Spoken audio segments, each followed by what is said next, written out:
Hola, buenas tardes.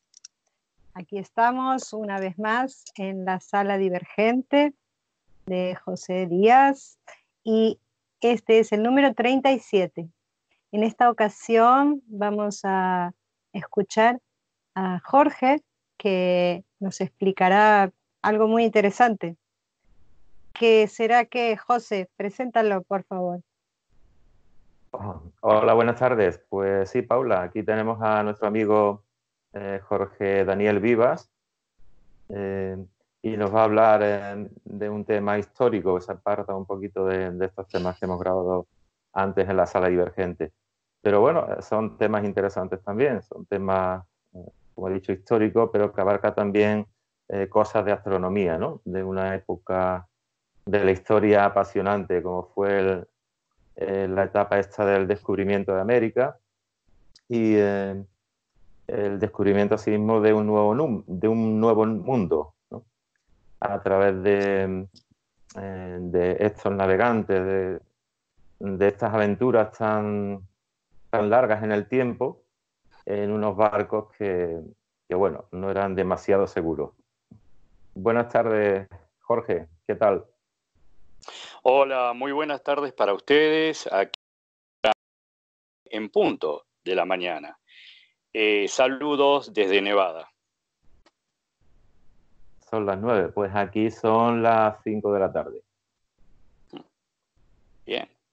Bueno, entonces lo que yo recuerdo, como ya te comenté antes, es que, bueno, la época esta de los navegantes, a mí en la etapa escolar se me hacía apasionante, ¿no? Cuando el profesor de historia empezaba a hablar sobre el tema, la historia de España, ¿no? Y respecto a la época esta de los navegantes, recuerdo eso, ¿no? De que eh, eran unos super viajes bestiales, eh, llegaron hasta América del Sur, Tierra del Fuego, y ahí cruzaron un estrecho con bastantes dificultades, ¿no?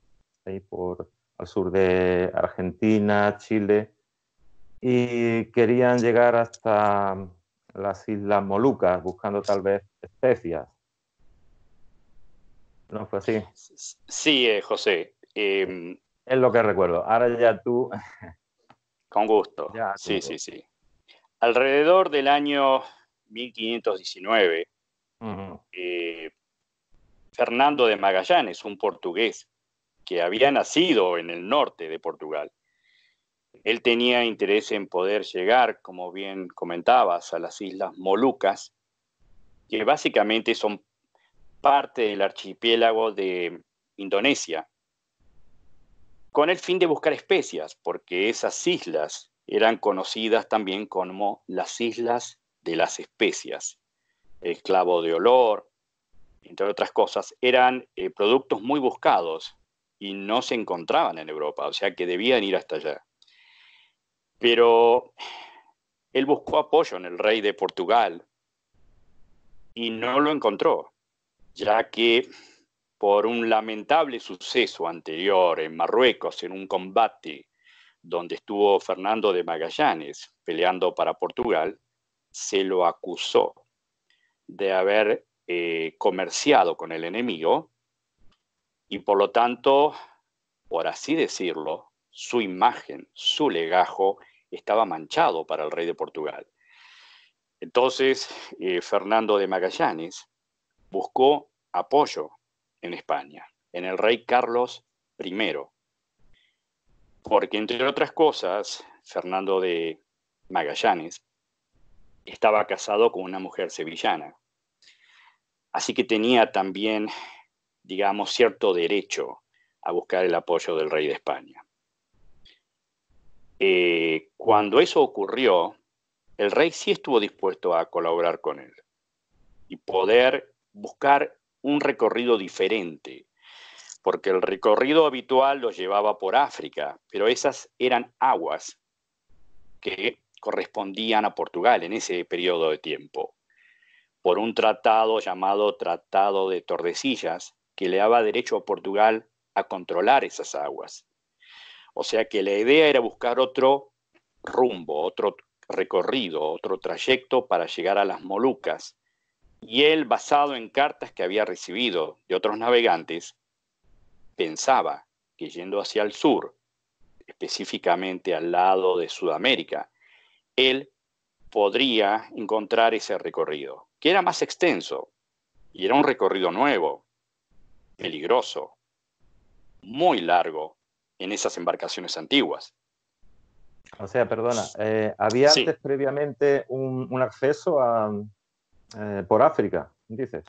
exacto, sí. Por Ajá. África era un acceso conocido en ese periodo de tiempo, pero esas aguas, según ese tratado de Tordesillas, pertenecían a Portugal. Entonces, para evitar conflicto, España quería explorar un nuevo lugar, un nuevo rumbo, que no utilizara esas aguas, que eran de jurisdicción portuguesa. De acuerdo. En ese contexto, el rey Carlos I de España le proveyó de 5 embarcaciones, pero lo difícil era conseguir la tripulación, porque era un viaje que no se sabía qué final iba a tener. Era muy largo, muy agobiante, se iba a pasar enfermedades, carencias, hambre. Por lo tanto, no era muy fácil conseguir una tripulación que quisiera embarcarse en esa aventura. Por lo que la tripulación estuvo compuesta por, entre otros, ladrones, gente que tenía deudas muy grandes y sobre todo gente mala, gente muy mala. La gran mayoría era de ese nivel. Fueron aproximadamente 270 los tripulantes que embarcaron en las 5 embarcaciones que buscaban esa nueva ruta para llegar a las Molucas. En más o menos 1519 partieron rumbo a las Islas Canarias y de ahí se dirigieron al sur por el Atlántico, llegando más o menos al área de Brasil y después de Argentina. En ese periodo entre 1519 y 1520. De hecho, tuvieron que pasar un invierno en la bahía de San Julián, en Argentina, porque era imposible, por lo bravo del océano, seguir navegando en el invierno. Pero ellos tuvieron muchos conflictos en ese viaje y también algunos descubrimientos muy interesantes. Entre los conflictos tuvieron la rebelión de gran cantidad de la tripulación de esos 5 barcos, que al pasar el tiempo se empezaron a desesperar por la falta de agua, por la falta de alimentos. Llegaron a comer, por ejemplo, el cuero de los mástiles, y a algunos roedores por su desesperación. Y el agua ya no estaba bien, y a pesar que llevaban vacas en uno de sus barcos, aún así las carencias se hicieron notar, por lo que un grupo desertó, otro se rebeló y quiso pelear, otros huyeron en Sudamérica, una vez que estuvieron asentados ahí para pasar el invierno, desertaron, huyeron y abandonaron esa misión. En otro momento del viaje, parte de la tripulación prendió fuego uno de los navíos. Por lo tanto, de a poco fueron quedando menos tripulantes y menos embarcaciones para seguir la aventura. Es interesante que en ese viaje, más allá de lo que estoy contando, hechos netamente históricos, también hubo unos descubrimientos muy interesantes. Uno de ellos, geográficamente hablando, el descubrimiento del Estrecho de Magallanes, que une el Océano Atlántico con el Océano Pacífico en Chile, cruzando por el área de Cabo de Hornos, bien en el extremo sur del cono Esa sur. es la llamada Tierra de Fuego, quizás.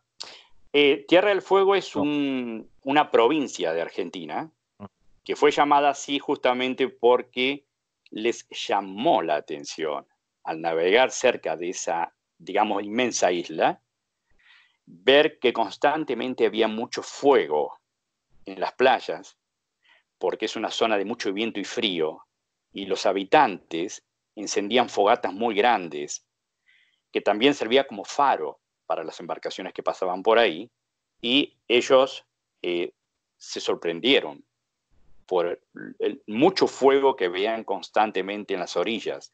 Por eso la denominaron Tierra del Fuego. Y por esa área descubrieron ese estrecho que unía el Atlántico con el Pacífico, que en ese momento naturalmente no se llamaba Océano Pacífico. Pero al descubrir la tranquilidad de sus aguas, la falta de mareas altas, de tormentas, que sí encontraron en el Atlántico, Magallanes dijo que era un océano pacífico y por lo tanto así quedó bautizado, un océano tranquilo, el lado chileno, digamos. Pero más allá de ese descubrimiento geográfico, hay un dato muy importante que a veces no se toma en cuenta o no se conoce. Es sabido, y ya vamos a astronomía acá, nos apartamos un poco de la historia, que uno puede llegar a ver determinados planetas sin ningún telescopio ni binoculares. A simple vista, hay planetas que se pueden ver en determinadas ocasiones.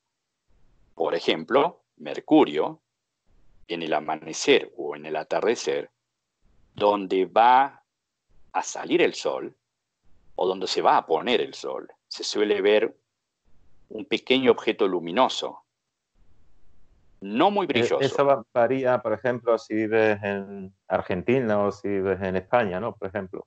En el caso en un hemisferio u otro. sí, pero en el caso específico de Mercurio, en general se lo puede ver en gran parte del mundo. Pero tiene que, naturalmente, si es el amanecer o atardecer, si estamos en el campo o en un lugar con poca luminosidad, eso es favorable. Lo vemos, pero no es algo muy nítido o claro, porque su brillo es muy tenue. Aún con largavistas o telescopios, es un planeta que se ve pequeño y opaco. No es muy brilloso, pero sí se lo puede ver. También se puede ver Venus. De hecho, muchos que han visto objetos voladores no identificados, cuando exponen lo que vieron, algunos quieren relacionarlo con que lo que vieron fue simplemente el planeta Venus, por su gran brillo, que puede llevar a confusión. Naturalmente que hay casos que no se puede de ninguna forma querer justificar con Venus. Ha habido pilotos con muchas horas de vuelo que saben lo que es Venus y lo que es un objeto en movimiento y que hace movimientos erráticos, y algunos lo quieren justificar diciendo que era Venus, y no era Venus. Pero a lo que voy es que hay planetas, inclusive Marte, que por su órbita llega un momento que se acerca relativamente cerca a la Tierra y se puede ver mejor, como una esfera rojiza. De hecho, en el año 2033, si no me falla la memoria, va a estar muy, muy cerca de la Tierra. Y tienen planeado un viaje en el 2037, unos años después, con tripulación rumbo a Marte. Eso es lo que se tiene en teoría preparado, ¿no? Porque están más cerca. Ahora, lo que no mucha gente sabe es que se pueden ver desde la Tierra algunas galaxias sin ayuda de telescopios ni ningún elemento artificial, a simple vista. Eso no todos lo saben. Magallanes tiene que ver en esta historia porque él descubrió o vio algo que asentó en la bitácora y que él no sabía lo que era, pero que eran dos galaxias. Hay por lo menos tres a nivel mundial que se pueden llegar a ver. Una es Andrómeda, pero no en el hemisferio sur, sino en el norte. En algunas ocasiones se puede llegar a ver muy tenuemente Andrómeda, pero lo que nos interesa hoy, o lo que quiero hablar específicamente, son de las otras dos galaxias que él sí vio. Una es la denominada, muchos años después de que él muriera, nubes de Magallanes. Una es la nube mayor y la nube menor de Magallanes. Él, mirando al cielo, descubrió lo que a él le parecieron ser como nubes muy brillosas en el medio de la noche al cruzar el Ecuador. Y esto, por ejemplo, perdona que te interrumpa, sí. ya pueblos de la antigüedad, por ejemplo, los incas o los babilonios, ¿sabían de estas galaxias? Bueno, esas galaxias fueron en realidad descubiertas por un astrónomo persa mucho tiempo antes, y también un navegante portugués las nombró en un relato. Pero realmente para el mundo occidental es como que fueron, por así decirlo, redescubiertas seriamente y asentadas con la bitácora de Magallanes, lo que él explicó que estaba viendo. Pero repito, en realidad un astrónomo persa lo descubrió mucho antes, pero no fue difundido, digamos, no fue conocido, como sí fue conocido a través de Magallanes. No tenía un nombre específico, pero él hablaba de muchos puntos lumínicos que parecían ser como una masa de nube muy brillante y otra más pequeña a su izquierda. Él las veía muy cerca una de otra. Esas nubes, como él dijo, o las nubes de Magallanes, es posible de verlas en el hemisferio sur. Por ejemplo, en Oceanía, en Sudáfrica, en algunas áreas del sur árabe y en el cono sur de Sudamérica. Al pasar el Ecuador ya se pueden distinguir, pero si uno se dirige más al sur, es más posible verlo con más definición y más claridad. Pero es fundamental que no estemos en una ciudad con una gran contaminación lumínica, porque claro, si estamos en una ciudad que tiene mucha luz, vamos a decir, y me estoy yendo geográficamente a cualquier lado, Las Vegas es una ciudad que es extremadamente luminosa, si no es una de las más luminosas del planeta, y es prácticamente imposible desde ahí poder ver, aparte que geográficamente está al norte, pero si estuviera en el sur por la gran luminosidad que tiene, es muy difícil poder ver esas galaxias. Donde yo nací, que es la ciudad de Mar del Plata, en el sudeste de la provincia de Buenos Aires, yo recuerdo con mis padres haber visto esas nubes estando en el campo, estando cerca del mar, y recuerdo que mis padres me la mostraban, que eran dos cúmulos, parecían cercanos. Ahora, sí se pueden ver, repito, si tampoco hay mucha luminosidad provocada por una luna llena. Si hay una luna llena con una luz terrible, eso no ayuda para poder verlas. Lo que no sabía Magallanes y su tripulación era que esas dos nubes que él decía eran dos galaxias, que a pesar que uno las puede ver a simple vista, uno se asombra por la tremenda distancia que está de la Tierra.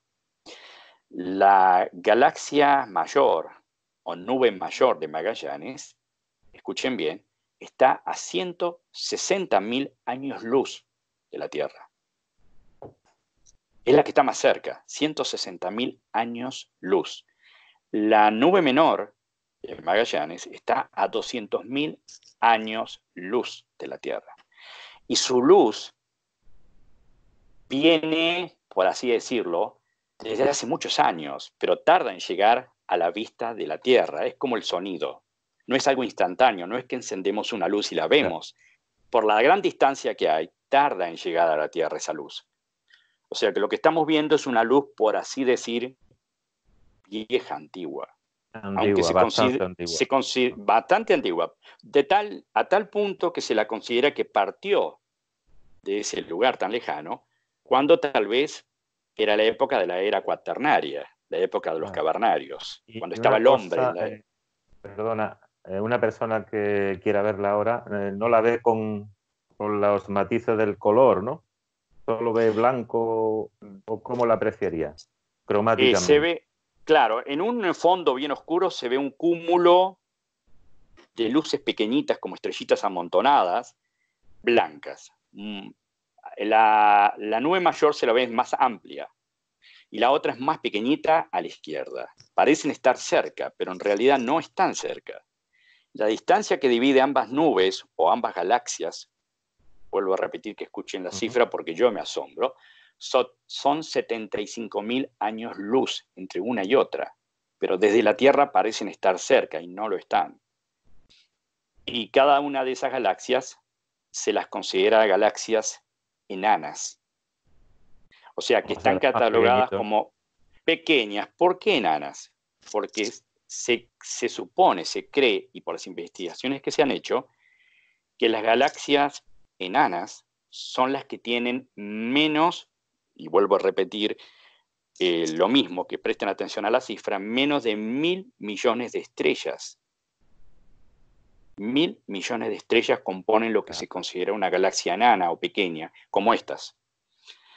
En cambio, la Vía Láctea y otras galaxias es mucho, pero mucho mayor. Ya no hablamos de 1.000, sino de 100.000 millones aproximadamente, que componen entre polvo cósmico, materia oscura, planetas, estrellas. Todo eso compone la galaxia. Y hay diversos tipos de galaxias, ¿no? Algunas son en espiral, otras son las elípticas, por su aspecto, al mirarlo con un telescopio, y otras no se encuadran dentro de esas dos categorías. Estas dos galaxias, digamos que no están encuadradas, son irregulares, no están encuadradas en esas dos categorías que nombré al principio. Y lo interesante es que uno se pregunta cuántas galaxias hay en el universo, por ejemplo. Y en realidad no había a ciencia cierta, no había una cantidad por lo vasto del universo. Pero a partir del año 2016, investigadores británicos difundieron con el telescopio espacial, que ustedes saben que está en el cielo, pudieron sacar un cálculo aproximado que a todos los asombró porque era mucho más grande de lo que todos creían. El universo, hasta donde más o menos es conocido, hasta donde más o menos es explorado actualmente, se habla, escuchen bien, porque ya hablé de cuánto componía entre estrellas y planetas una galaxia. Bueno, se habla de aproximadamente 2, escuchen, billones, no millones, billones de galaxias que tiene la parte conocida nada más del universo. 2 billones, y cada galaxia tiene miles y miles, millones de planetas, de soles, de sistemas solares. Es realmente incomprensible para la mente humana poder pensar en eso. Total, ¿no? Es infinito total, Es y no infinito. sabemos qué hay más allá, ¿no? No sabemos qué hay. Entonces, a pesar de lo inmenso, por eso a veces decimos, no podemos creer que seamos los únicos habitantes de todo el universo, ¿no? Con algo tan inmenso. Pero Magallanes no sabía lo que era, simplemente habló de unas nubes que él podía ver, y que yo he tenido la oportunidad de ver fotos recientes en la provincia, por ejemplo, de Mendoza, en Argentina, y también de Chile, donde realmente en las montañas de Chile se ve con una nitidez increíble. Es increíble cómo se ven. Y es un regalo que nos da la naturaleza, el poder ver eso sin ningún tipo de ayuda.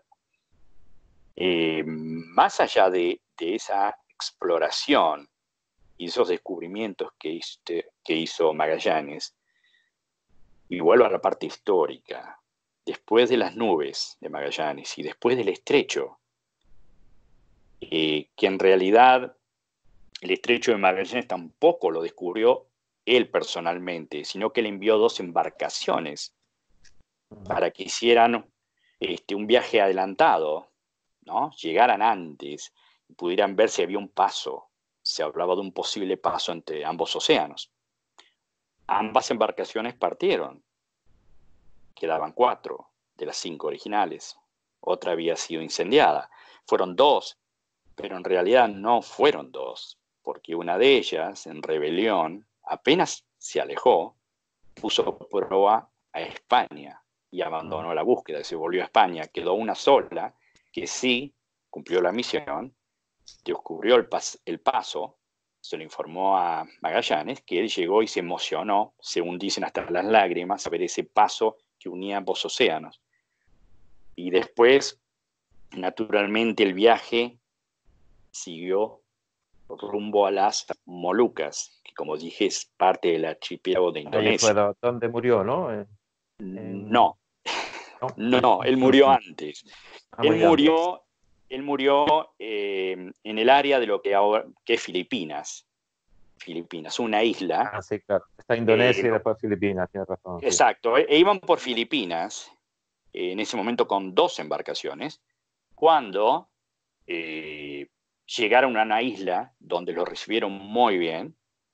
El rey de esa pequeña isla y su población los recibió con honores y se asombraron de los armamentos que llevaba Magallanes y su tripulación. Su ropa, que era para protegerse de agresiones, era como una armadura, por así decirlo, y sobre todo sus cañones y sus armas. Estaban muy, muy asombrados.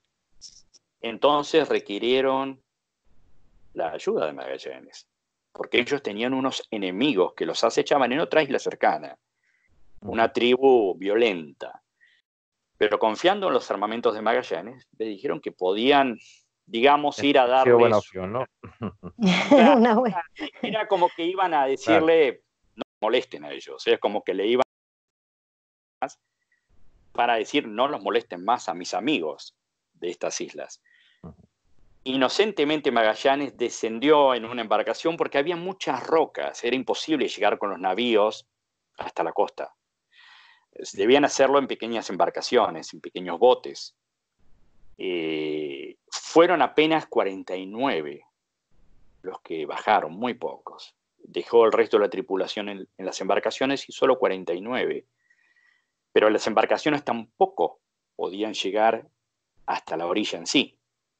Entonces ellos, cuando el agua estaba a baja altura, descendieron y caminaron más o menos con el agua un poquito más abajo de la cintura, sin poder utilizar los cañones, por ejemplo, si eran atacados, porque los cañones no alcanzaban sus balas, sus municiones para llegar a la orilla. No podía recorrer tanta distancia. O sea que no tenían la defensa de los cañones como ellos pensaban, por lo lejos que quedaron los barcos de la orilla. En esa circunstancia, esa pequeña tripulación, comandada por Magallanes, caminaba hacia la costa y fueron atacados, pero no por una cantidad similar, sino por 1.500 nativos contra 49. Llegaron a enfrentarse cara a cara y Magallanes iba adelante, realmente dando un buen ejemplo. Se jugó el tipo allí, ¿no? ¿Cómo? Ya te digo. Que se jugó el tipo allí. Se jugó la vida porque él iba adelante, pero él fue herido primero en una pierna con una lanza, después al enfrentarse con alguien lo hirieron en el brazo y en la cara. Entonces él quiso desenvainar su sable, pero no llegó porque estaba herido su brazo, no pudo llegar a sacar el sable y fue atacado por muchos que ya eran demasiados. Él llegó, sin embargo, a girar su cabeza y a mirar a los demás y hacerles señas que volvieran al barco, que se salvaran. Y él se quedó solo prácticamente, con otros que murieron también, pero él se dio cuenta que era inevitable su deceso, su muerte. Y así fue. Él lamentablemente murió ahí mirándolos cómo se iban, que era lo que él quería, que se salvaran, y él murió en manos de esos nativos.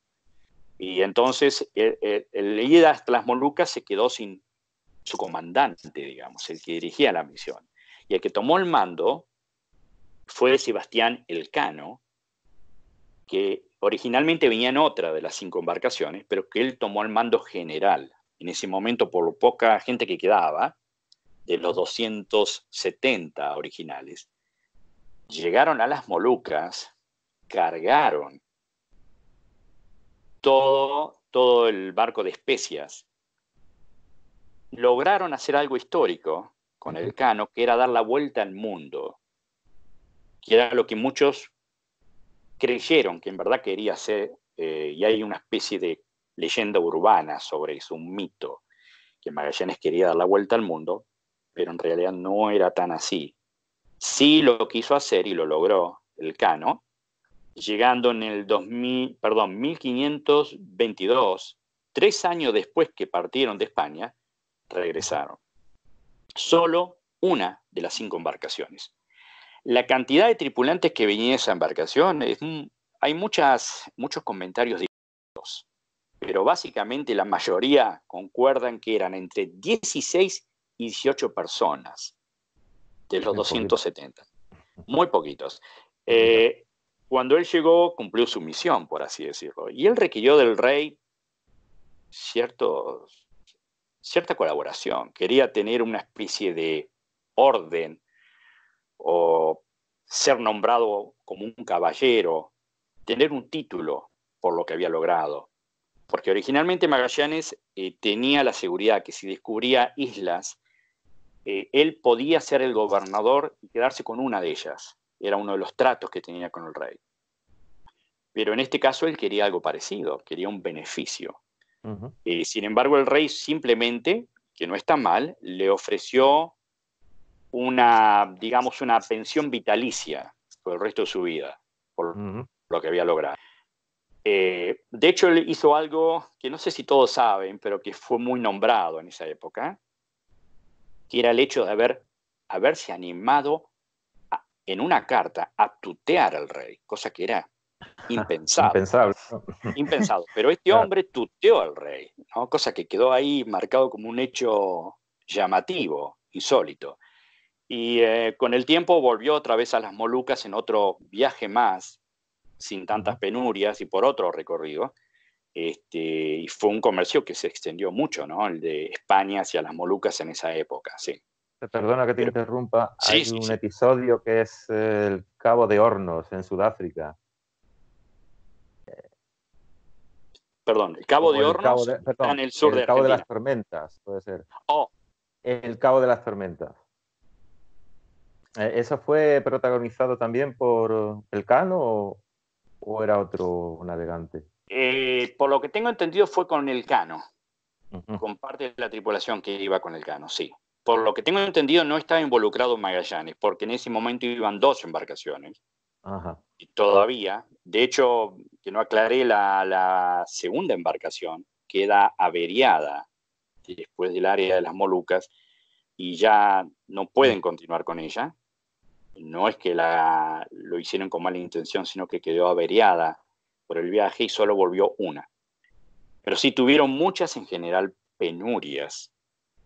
Muchas penurias con un viaje de más o menos 3 años, muy extenso, que iba a ser realmente una verdadera hazaña de lograr, y lo lograron, pero con mucho sacrificio, muchas penurias, y yo rescato mucho ese espíritu y decisión de aventura y de lograr un objetivo determinado, aunque sabían que era muy difícil. Y los descubrimientos que fueron haciendo naturalmente, ¿no? A lo largo de ese viaje tan extenso. Entre ellos, lo que rescaté más fue el estrecho, que lleva su nombre actualmente, pero sobre todo el hecho de haber descubierto algo que no tuvo las que le estaba viendo. Porque en esa época los navegantes miraban el cielo, porque no tenían los instrumentales que tienen ahora, una embarcación actual, ni tipo de GPS, ninguna ayuda satelital, era todo a simple vista, o con unos binoculares o catalejos muy sencillos. Entonces, el Elcano estuvo conforme con lo que le ofreció el rey. Bueno, digamos que no tuvo opción. ¿No? Sí, básicamente él tuvo que aceptarlo de buena gana. No era lo que él quería, pero yo supongo que no se puede sentir mal porque tuvo un ingreso de dinero como bonificación por el hecho de haber dado esa vuelta y de haber logrado llegar a esas islas. Él no tuvo esa condecoración que él esperaba, pero a pesar de todo, digamos que su vida desde el punto de vista económico y del apoyo que tuvo de ahí en más para nuevos proyectos, se modificó favorablemente. Por supuesto. Paula, ¿qué te parece? Bueno, es maravilloso. Asombroso, ¿no? Un viaje, sí. Sí, es que antes los conceptos de ir al frente de algo era realmente ir al frente, ¿no? Y ahora Jorge lo comprueba, ¿no? El que estaba al mando iba de verdad adelante todo, ¿no? Como ahora, ¿no? Y eso siempre me admiró en la historia. Me quedé pensando en, con, con respecto a la galaxia que explicabas, nombraste como una especie de larga vista o de que está en el cielo, has dicho. ¿Qué has dicho? Eso no lo entiendo. ¿Qué es lo que...? Es el telescopio que está en Sí, el espacio constantemente. Es un pero ¿cómo es? telescopio que fue lanzado al espacio y Ajá. está constantemente en el espacio.